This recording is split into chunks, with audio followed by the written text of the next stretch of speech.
It is the morning sports desk for a Friday, the 5th of April. I'm CJ Baumgartner. That's Corey Tackman. In the middle is Henning, Activities Director Randy Misegades, joining us on the morning sports desk as we get back into our Activities Director check-ins at the end of the week. Hey, Randy, thanks for joining us. Yeah, thanks for having me.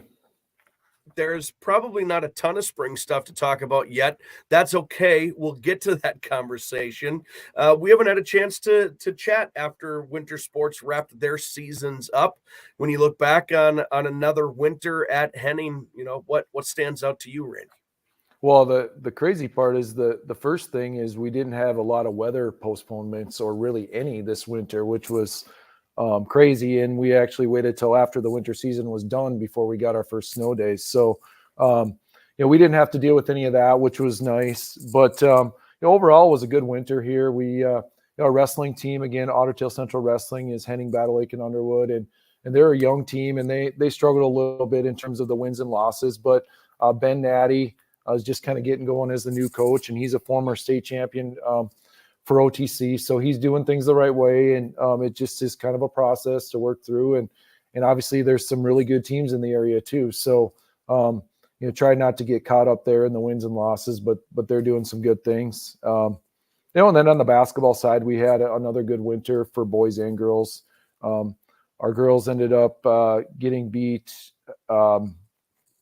early on in the section play. Olivia Misegades went down with an injury, which kind of sealed their fate maybe a little bit. But, they had a good year after graduating a really big senior class last year. And then our boys basketball had a really, solid year overall. We finished, I think we finished 26-3, got beat by Ada Borup in the subsection championship, which, was a game we knew was going to be difficult. We had beat them earlier in the season in overtime, but our subsection and section specifically was just so stacked in 6A. We were in the mix, but they beat us on that night, and that's the way it goes. Yeah, and now that you kind of have a chance to look back on it, what were some of your favorite memories? Obviously, as the boys basketball coach, what were some of your favorite memories throughout this winter sports season, some kind of moments that you like to look back on? Yeah, and obviously, as the boys coach, I spend most of my winter with them, and I don't get to see as much of the other activities too. But, I think, just as you get into what jumps out at me as you get into postseason play, it's just a different atmosphere. It's a different feel for everyone. And regardless of the sport, there's more on the line. You get more people to show up. Sometimes you see the people in the gym that you maybe haven't seen a lot throughout the year, which is great. We'll take any bandwagon people we can get. And the crowds get bigger and the stakes get a little higher. And it's just it's a really fun time of year. And, and quite honestly, in both girls and boys, we had a lot of kids on the floor that hadn't played in those atmospheres, and it's different. And you get in a tight spot and you realize there's a lot on the line, and it's just a different feel. So you got to go through those things and experience them to try to come out on top the next time. Randy, let's jump ahead to some spring sports stuff. We'll start with the one team that has maybe had an outside shot of having some events played. Those Tracksters, they're always tougher than everyone else, whether it's an indoor meet or, hey, those rubber tracks, they clear off pretty quick. How's OTC track and field in the spring of 2024? Yeah, so they had their first meet last night. They went over to Fergus Falls, and Fergus is all turf over there. So even the field events, and I haven't seen any individual results yet, but I did talk to Brady Spiker, who's one of our track coaches, on the phone last night. And he said the weather and the facility and just the conditions were great. So they were just happy to get outside.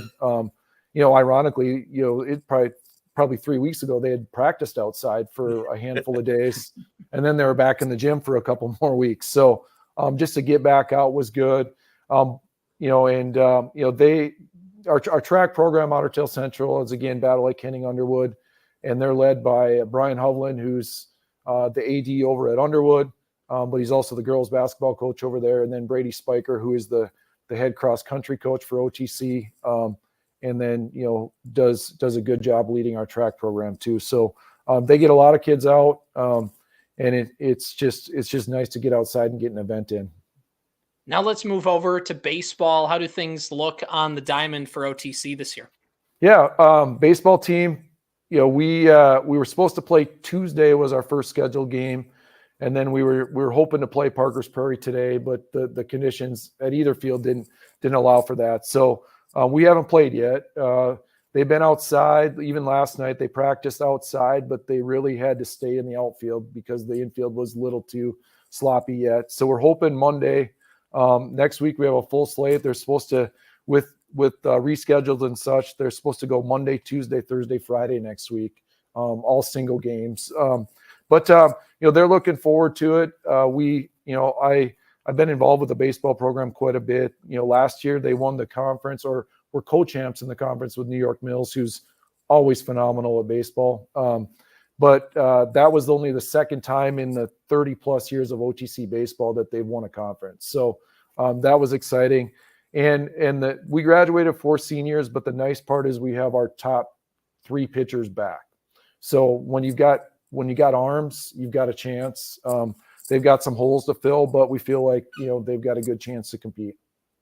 As a quick aside, as the AD, are we in panic mode yet for spring sports, or it actually does it maybe feel like we're getting games in a little earlier than certainly last year? Would we get an entire baseball softball season in about 3.5 weeks? Yeah, I look back at my calendar from last year and it was just lines through everything. And I actually had that conversation with Ryan Hendrickson, our baseball coach, because we were talking about rescheduling games and so forth. And I actually said, well, we're ahead of where we have been, sadly. So like I'm just looking back to last year, we squeezed a baseball game in on April 17th was the first one. And then we had a lot of rainouts even after that. So we're still okay. We're not completely behind the 8 ball yet, but hopefully we can, I hate to complain about moisture because I know we're a little short of moisture this spring. But chance of rain again Sunday, Monday could make things a little more difficult, but we'll just roll with it. It sounds like we're 2 weeks ahead of schedule at this point. Yeah, we are. Yeah. So we were one of the few teams somehow last year. We got all 20 of our games in, but we had to get really creative with how we scheduled some of those. And luckily we have lights in Henning, so we get later in the spring, and we were at times playing, double headers or even, 2 different teams. We play one at 4:30 and another one would come in. We play at 7:30 and just find a way to work around those things and get creative. Let's move over to the softball program then. Randy, what's the preview for Bulldog softball this season? Yeah, softball program is led by Heather Akerman. She works over in Battle Lake. This is her second year as the head coach, and I would say they're a little bit similar to where we were with wrestling, kind of trying to get things going again. Our softball program for a lot of years was really dominant. Going back to when Eric Olson was the head coach, they were at state 4 or 5 times, and several of those in AA softball, which is a tall task. And then we've kind of taken a little step back in terms of competitiveness, but Heather is working really hard, and we've got a lot of girls interested in playing. We got some youth programs going now with softball, which you don't see those results immediately, but you're hoping that those things pan out for you 4, 5, 6 years down the road. And, I think they're doing things the right way, and it just takes time. And going back to those youth things, going back to baseball, we won our conference, and the kids that were playing were the first kids that were part of our youth program when we got it going. So it's not a coincidence that we got that going, and, a handful of years later, we're doing well. And I think softball's kind of in the same boat. Moving on over to the links, let's talk a little bit about OTC golf. How is that shaking up this year?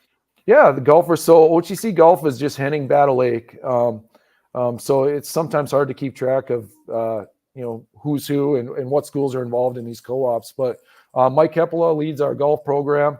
They actually, our boys team won the section last year and competed at the state tournament. Carter Dilly was the section champion last year, so he graduated. Logan Kostelecki is a really good golfer. He finished second in the section last year on the boys side. And, they don't return a whole lot other than Logan of experience. But, I think they feel like they got a chance section wise to be competitive. And then on the girls side, we got a couple, really solid varsity golfers. And then you're just trying to figure out, that mix. But there again, it's hard to evaluate things too much when you haven't been outside a whole lot. So, I know we've got some kids that have been on an indoor simulator. Actually, last night they were out at the fairgrounds here in Henning a little bit with some of the younger kids, just trying to find some dry grass and get some swings in. So, Mike does a really good job with golf and helps to run our section and conference a little bit too. So they'll be there at the end of the year and have a good chance to compete. What else you got going on around Henning this spring? I suppose prom's right around the corner. There's probably some speech stuff like that. This is kind of now the time we're full-fledged into April. It comes to a head pretty quick. Yeah, subsection speeches today. Our kids are headed over to Browerville this afternoon, so we got that going. Yeah, and we're on a little bit of a time crunch here in Henning because we have a pretty big construction project going on this summer. So our last school day is actually going to be May 17th. So we've got 6 weeks, left of school, and obviously activities will go longer than that, but it all comes to a head very quickly. Prom coming up, graduation's in there, and just a lot going on in a short amount of time. So I do feel bad for these spring kids. Sometimes I feel like they get their whole season just squeezed into a really short window. But then on the flip side, being a basketball coach, that season is so long that it just, goes on a long time. So it is what it is, and you can't control the weather, and just a lot going on. And the thing about small schools is we're all sharing the same kids. The same kids are doing FFA and speech and baseball and track and whatever that is. So we got to work together because we want them to be well-rounded and do as many things as they can, but there's only so many hours in a day too. So we try to work together and be flexible with all of them. What's kind of your pitch, Randy? And this is the last thing I got for you here. What's your pitch to people in the Henning area, Battle Lake area, even Underwood area for some of those activities to come out and support the OTC spring sports? Yeah, it's a different feel than a winter sport. They don't, for whatever reason, they don't get as well attended in the spring as a lot of other things. But on the track end, we have a home meet actually Monday over in Battle Lake. And Battle Lake has a nice track over there. It'll be a smaller meet, but an opportunity to get out. And then the nice thing, like I mentioned before with baseball, is we're hosting our home varsity baseball games in Henning. And especially when the weather gets nice, and then later in May, we have 3 or 4 games we'll play under the lights. And it's just a really different feel and a cool atmosphere for high school kids to play under the lights. And we've with the help of the city and Henning and the school and our baseball program, we pumped a lot of money and time and volunteer hours into our field. So it's just a really cool vibe out there because you get the music going, you get somebody announcing, you get to play under the lights, and we actually, for some of those night games, end up with pretty big crowds because I remember growing up too, there was lights in town, and it's like a moth to a flame. When you see the lights on, people just drive by because they want to know what's going on. So, and the nice part about our setup out there is they can drive right up. You can literally sit in your car if it's cold and watch the game. And our field is named after Tony Kaluski, and Tony's still around. He's an assisted living place in Henning, and he still drives, and he shows up every home game. And he's there. He's kind of got his little spot, and he sits in his truck if it's cold, and if not, he gets a lawn chair out and sits next to the fence. So it's really neat for him to be there and the kids to be around him too. And then our varsity softball games are hosted in Battle Lake, and they just put new dugouts up in Battle Lake last year. So it's a pretty nice setup over there too for fast pitch softball. And then our golf team, the kids don't realize how spoiled they get. They're going to Thumper Pond as their home course. And, people are paying ridiculous amounts of money, to play there. And our kids are going and using the range and golfing out there for free and hosting home meets out there. So it's it's something they maybe don't realize how spoiled they are, but it's pretty neat. And Thumper Pond does a really good job working with our golf program too to make that happen. We're talking with Henning Activities Director Randy Misegades on the morning sports desk. And yeah, you talk about the work into the baseball field and some of those other things that you guys have out there. It's great facilities. It's really fun to see all that stuff. So Randy, appreciate the time. Best of luck to OTC and all the spring activities. And we look forward to talking with you sometime over the summer, and we'll look at the next school year. All right. Thanks, guys. Thanks for having me. Thanks, Randy.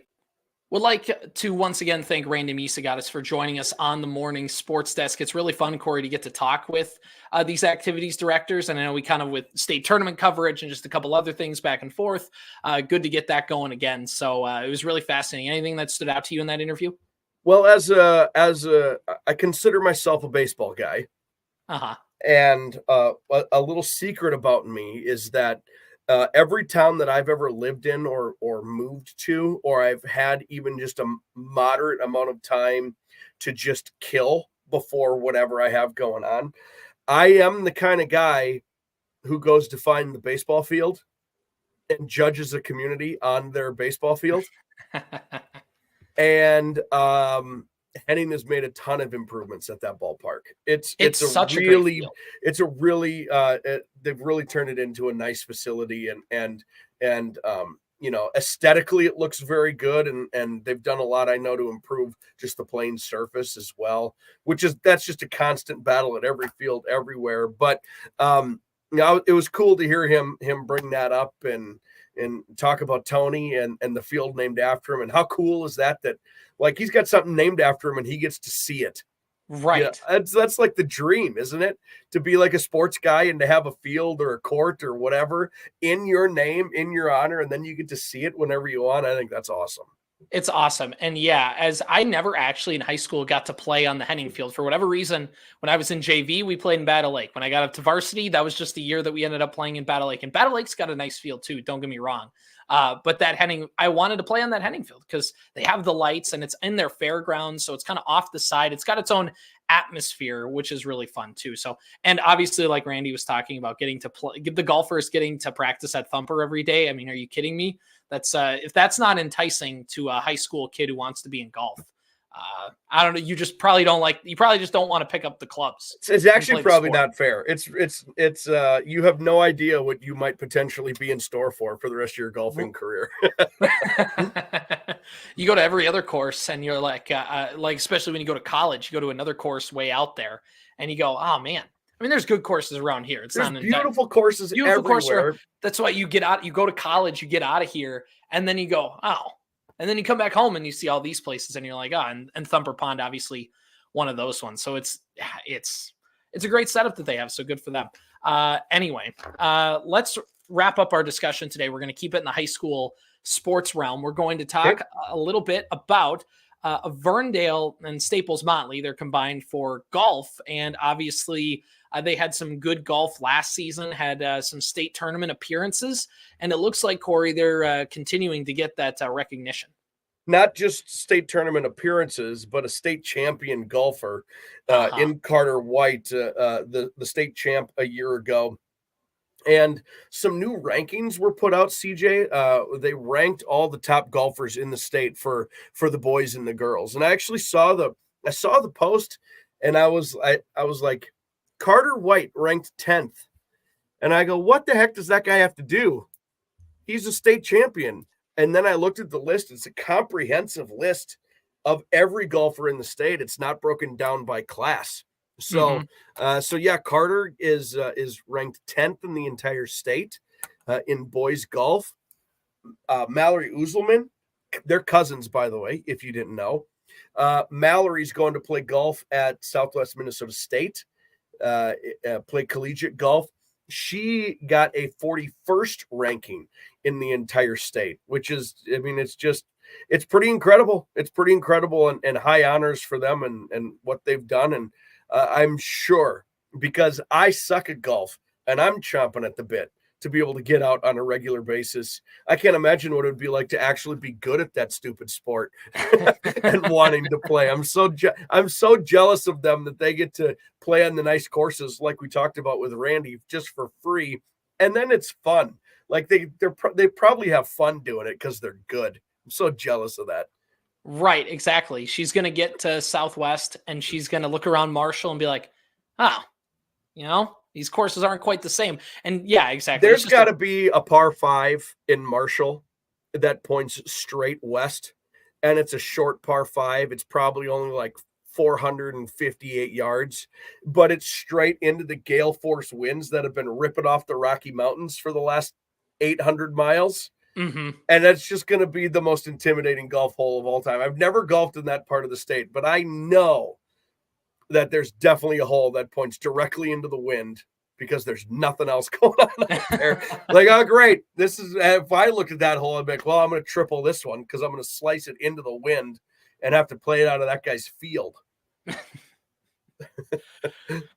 So congratulations to them. You can get the full story and the link to the golf rankings page on our website, WadenaRadio.com, or the Superstation K106 mobile app. Speaking of WadenaRadio.com and the Superstation K106 mobile app, Corey, the last weekend that we can preview the Superstation K106 Basketball Mayhem Bracket Challenge, brought to you by the Liquor Depot in Staples. One final weekend, and we get to see who's on top, and it looks like you and Kyle are fighting for that top spot in our VIP group.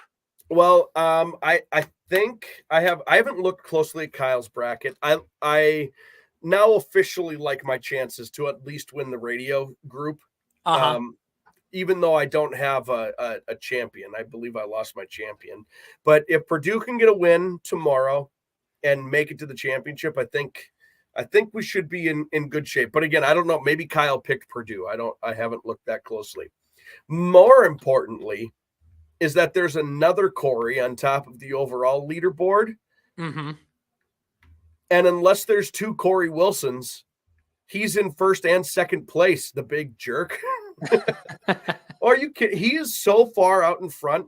Like it is a marginal lead between Corey Wilson's second place and third place. Mm-hmm. But because the only person between Corey Wilson first place and third place is Corey Wilson in second place, I don't know that it might be his. This might just be a formality at this point. Looking at the top two brackets, one has UConn, Alabama, Purdue, and Houston in the Final Four, with UConn and Purdue in the title game. The other one has UConn and Houston in the title game. That's the one in second place, and that one has Alabama, UConn, Houston, Purdue in that Final Four as well. So the same Final Fours, a different national championship game. Both have UConn as the national champion. When we look in third place at Michael Willis, who has 84 points, Corey Wilson in first place with 92, Corey Wilson, number 2, Electric Boogaloo with 86 points in second place.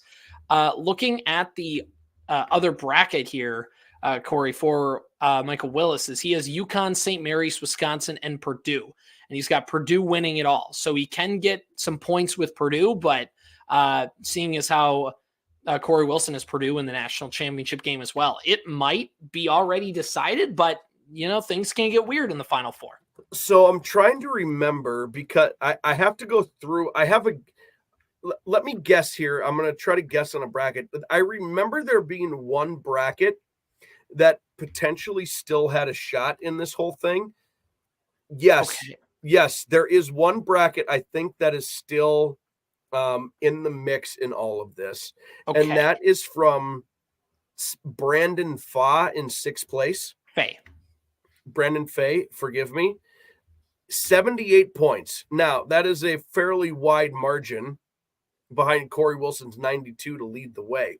But Brandon has NC State in the Final Four and winning the whole thing. Yeah. So there's, I think, and playing UConn in the title game. So yes. So he could get points from UConn winning, NC State winning, and then get the points in the championship game. So I believe, and this is our fault for not knowing this. I don't know how many points are awarded for each round, but when you look through all the other brackets, it's basically a wash. If anybody else is gaining points, so is Corey.